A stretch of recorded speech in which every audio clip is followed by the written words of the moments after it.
Hiya, wanted to talk to you today about building relationship with your subjects.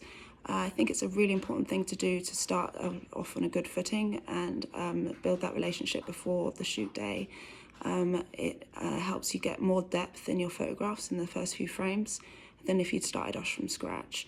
So go for a tea and a chat, take notes. I like to take a notebook and ask questions. So I like to ask, for example, for my project, The Grief of Childlessness, I ask what their triggers are and I share my own to help build some trust.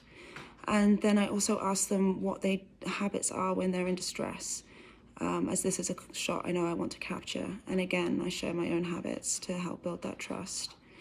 So we then go over what to wear and we book in a shoot date. I'll also let them see the photographs from the project so far so that they know what to expect from the day and they can feel more prepared.